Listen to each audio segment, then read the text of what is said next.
What is a person's campaign going to look like when they're running against Trump? Or for that matter, what are they going to govern like? How are they going to deal with opposition? To some degree, that gets answered, at least in some part, by how they run their campaign in the primary.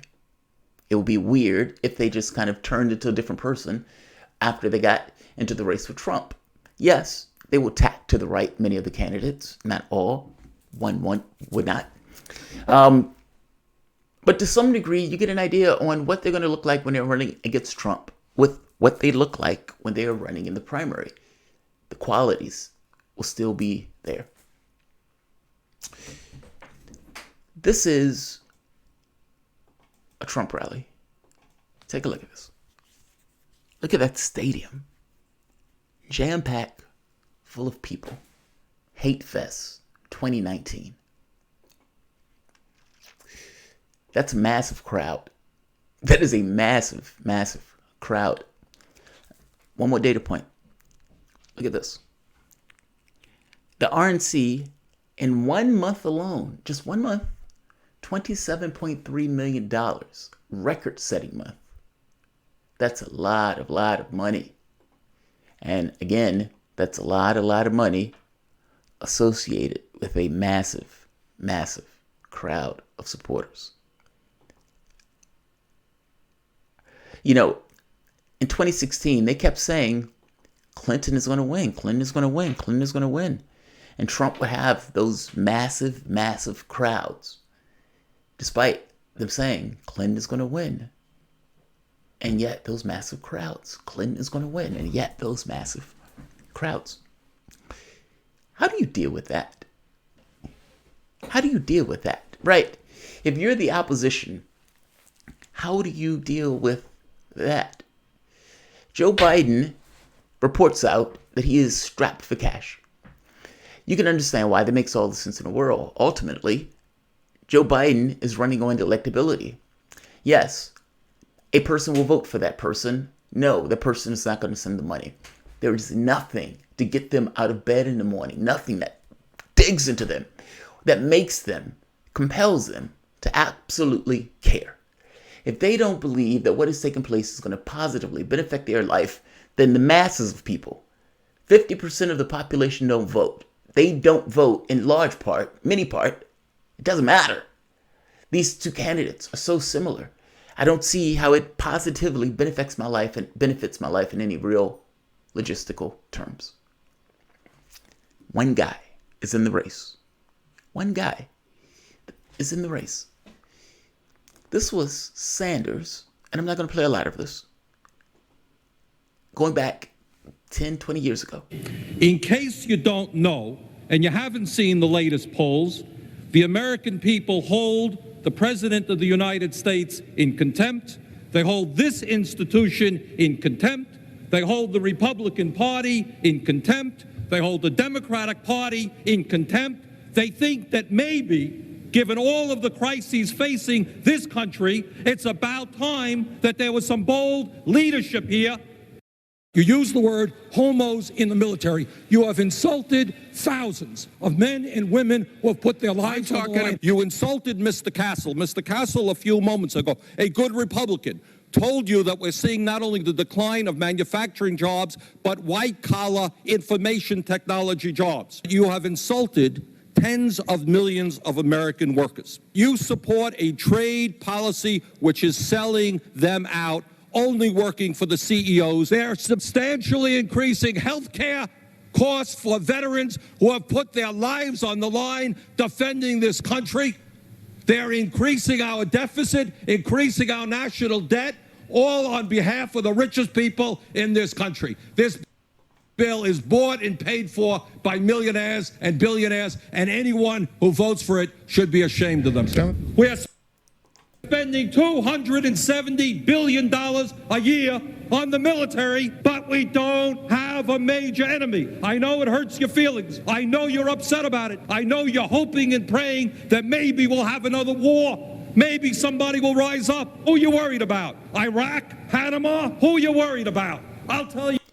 That guy fills stadiums. That guy was out there talking about your country and the people who are running it screwing you over, meaning the masses of the population. He was out there hollering about this when they put him in a corner and said, yeah, dude, that New Deal politics, that focus on the public itself, on focus on issues of class is over with. We're sticking with identity. With this notion that because you had a black president under Obama that you were going to be able to keep that coalition. Not so much. That failed miraculously. If you're looking for vision, if you're looking for something to get people out of bed in the morning, the issue of class cuts a larger swath of the population. This you can trust. This has been this way for a very long time. Consistency, especially in the face of an era where politicians are not, is a big, big deal. And even back in those days, he was talking about big, big things. And even this exchange gets across, he hasn't changed. A total of 4 months. 4 months. Where do you get the rest? Where does it come from? Two things. Senator Sanders, respond. In 2 ways. Joe, you talked about working with Republicans and getting things done. But you know what you also got done, and I say this as a good friend. You got the disastrous war in Iraq done. You got a bankruptcy bill, which is hurting middle-class families all over this country. You got trade agreements like NAFTA and PNTR with China done, which have cost us 4 million jobs. And let's get to Medicare for all. Let's be honest. We spend twice as much per person as do the people of any other major country on earth. And the answer is, if we have the guts, and I would like to see the Democratic Party have that guts, to stand up to the drug companies and the insurance companies and tell them that the function of health care is to guarantee care to all people, not to make $100 billion in profit. If we stood together, we could create... Excoriating the Democratic Party. And yeah, they don't consider him a Democrat. I wish he did more of that. Because I think to some degree, this kind of counter the party itself, especially in an era where the people hate the party, is not necessarily a bad strategy. By the same token, it might get him kicked out of the debates. My point is this. He is talking about something that is a big deal to a lot of people, especially when people are dealing with healthcare debt. And this is one of those major things that dig into people in the society itself. That's talking about a big thing that affects a large swath of this population. Yes, it's a fight. But yes, it's a fight worth having. What about the other candidates? And if the other candidates are running campaigns where they're talking about big things, I mean, he's talking about transformational things across the board in this country. And this is a country that voted in Trump because they wanted something radically different. I'll give you your radically different. And I'll up the ante by saying that it's going to be in the best interest of the 99%. Not all campaigns are doing this. Kamala Harris's campaign is not doing this.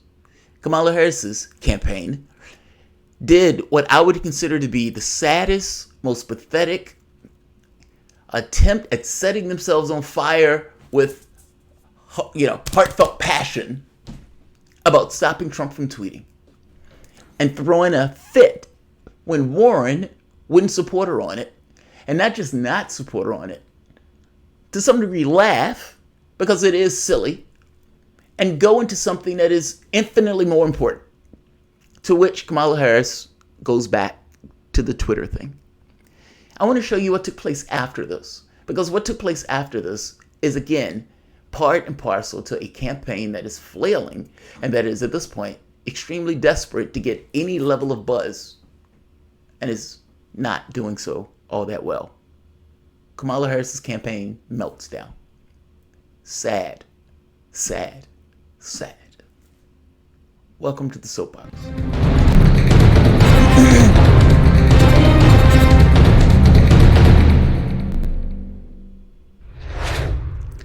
My name is Jamarl Thomas. This is the Progressive Soapbox.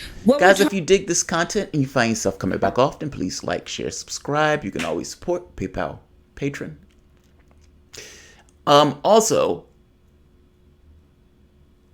Sunday, patron appreciation shows. So each Sunday we have a patron appreciation show. Usually it's after 2 p.m. For the last time, few sorry, for the last few weeks, it's been happening on Friday at 5 p.m. But look for us between those hours. My wife usually joins me. We have a really good time, and the audience seems to enjoy it. Also, on Tuesdays, I have a radio show, and I pump that radio show through this. It runs 2 hours. It's local to Richmond, but you guys can see it also. Bernie Sanders talks about big things. Bernie Sanders gets people out of bed to go and vote him in office. And not just that, he raises $25.4 million. And each month, he has a series of people who re-up that over and over and over again. And when he has a good debate performance, spikes. Anything that happens that's great for him, spikes. He has a fundraising mechanism.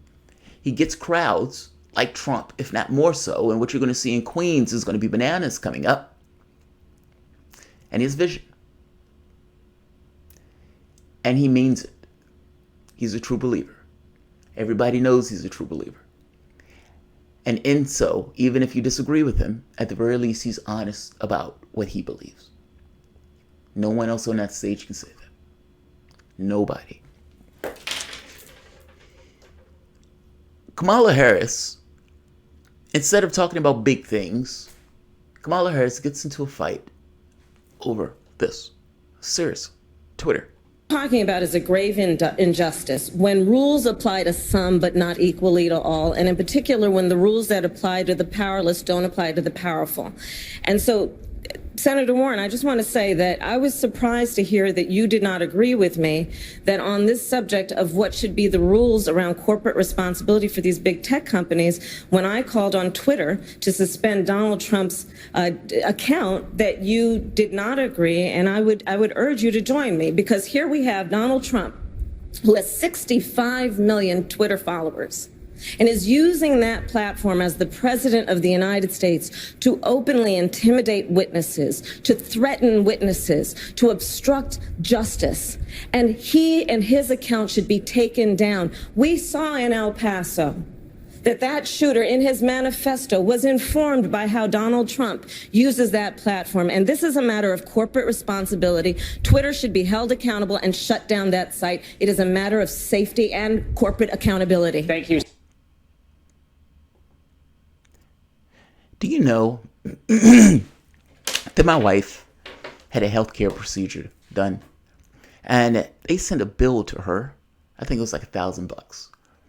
And because it was a discrepancy between what the doctor said versus what he did, she's like, how are you sticking me with a bill for something that you did that is not exactly what you told me you were going to do? Within a few weeks, the doctor had essentially went to a law firm to sue. This is on top, of course, of any kind of hospital that gets involved. And so from her standpoint, yeah, I'm not going back to the doctor. Not doing that again.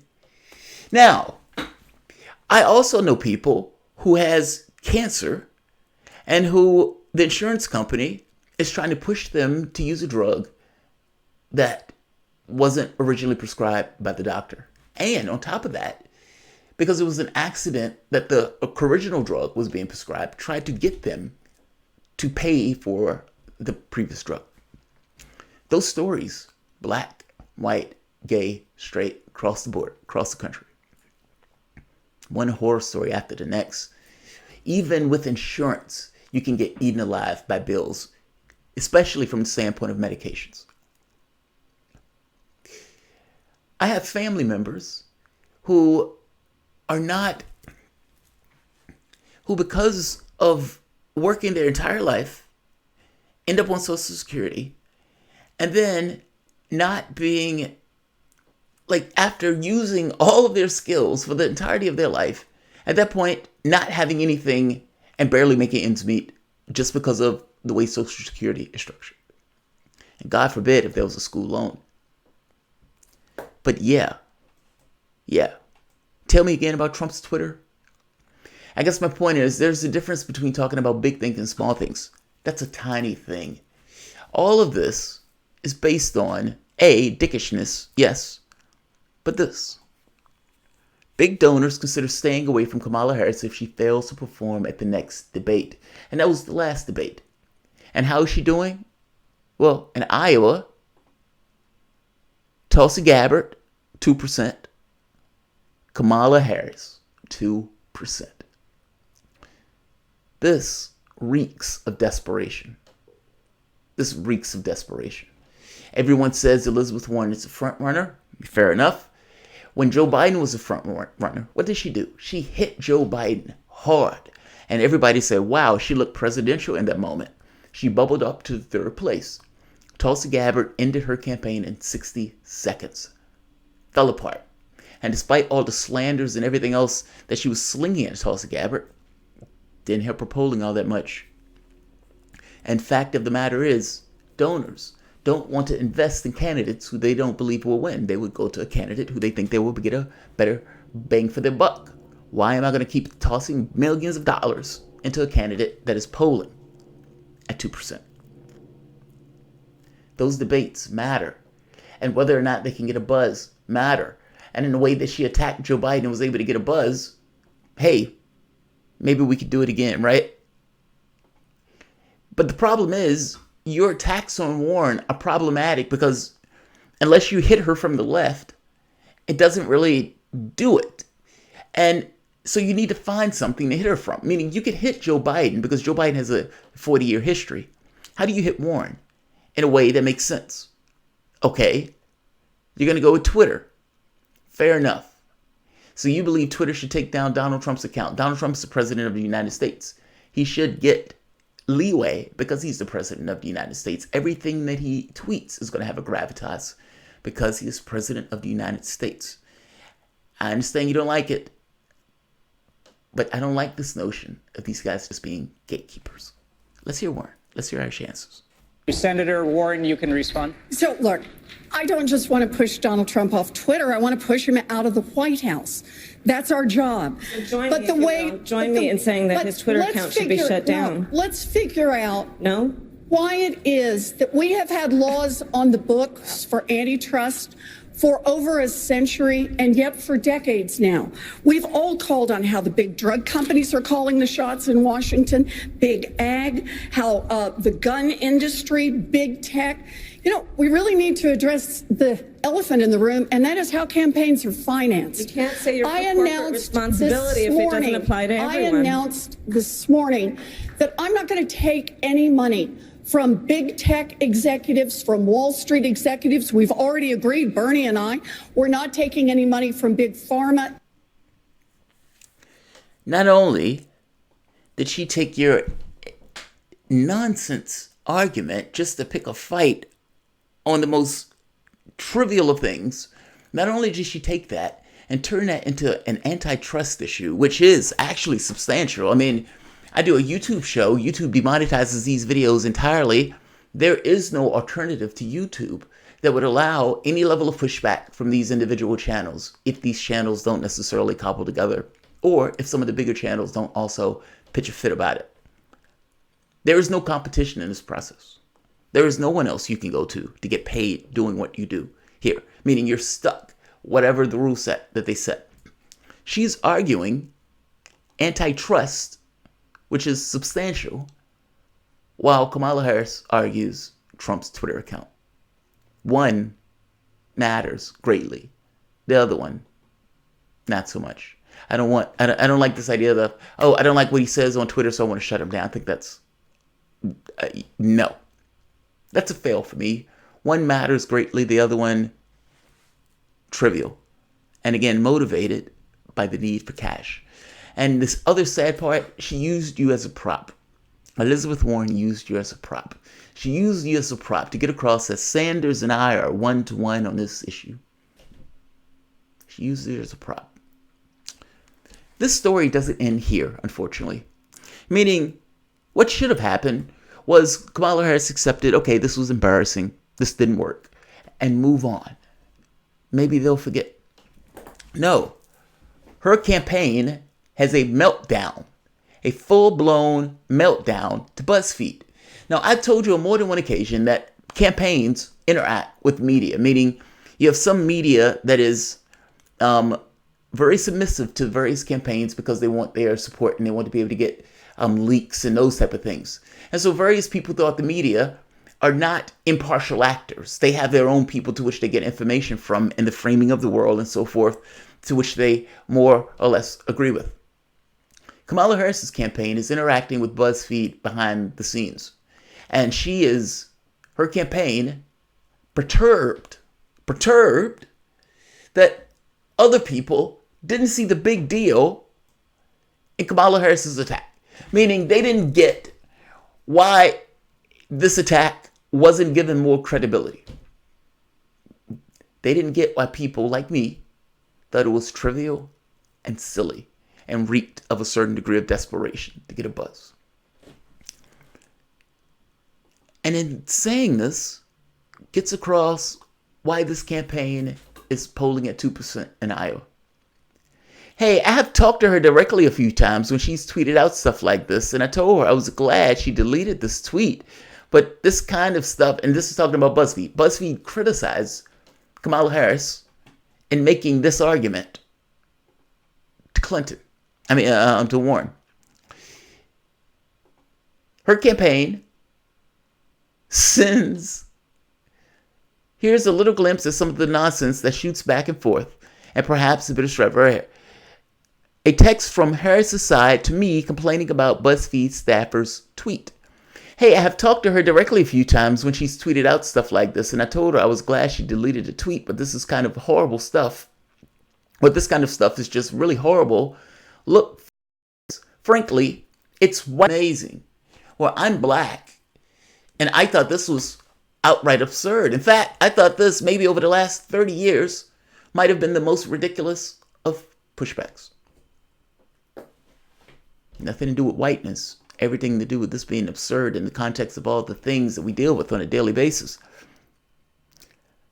If Kamala shrugged off a Warren critique of how she wasn't with her on Facebook, we get raped and she would get lauded as taking on corporate power. The blithe mockery here of Kamala while lauding her Warren stuff. Well, it depends. It depends, right? If Warren turned to you and say, hey, are you going to be with me for shutting down Facebook? And she giggled and shrugged it off and just kind of did that, then yeah, you may get raked over the coals. If, however, she turned back to you and say, the issue is antitrust. No, I'm not with you on this because this is a trivial issue. The big issue is antitrust. The way we have antitrust laws that are not being used and the way campaigns are funded, and we need to have better funding for these campaigns, etc. Meaning she takes it at a different place and takes it at a different place that is far more substantial than the dickishness of taking down Trump's Twitter account. If you would have did that, then no, there would have been no issue. And people would have talked about it in the same way they're talking about Warren. It's not whiteness manifest. And the fact that you did this in a tweet like this, sad, outright sad, and gives you some context on what a campaign with Kamala Harris against Trump would look like. Not only a Kamala administration. Identity politics on steroids. The blithe mockery here of Kamala while lauding Warren's style is just not up to par. I say this to you because to be super frank, and because I really like you guys' work and the platform and your reporters. We work well together across the board, but this is a bit problematic. He responded, do you seriously not have real problems? Stop there. Stop there. Stop there. Do you seriously? Like, does your campaign, you're contacting me on this. There is nothing else. You guys don't really have real issues that plague you and affect you, or at the very least give a shit about from the standpoint of the population. And you're bringing up Trump's Twitter account. This text makes me think you are totally unready for an actual presidential campaign. You guys are massively unqualified.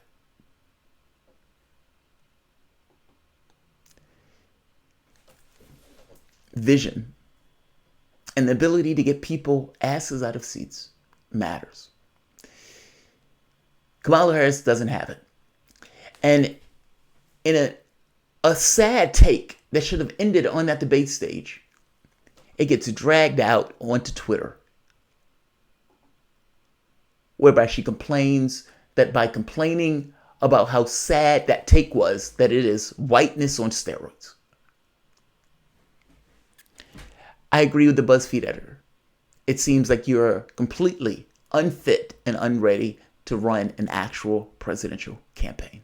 That is sad. And again, I point out here that Trump's crowds are real crowds, real people. This is taking place in Texas just to make a mockery out of Beto. No other Democrat gets these crowds. You got one. Bernie Sanders. Like, share, subscribe.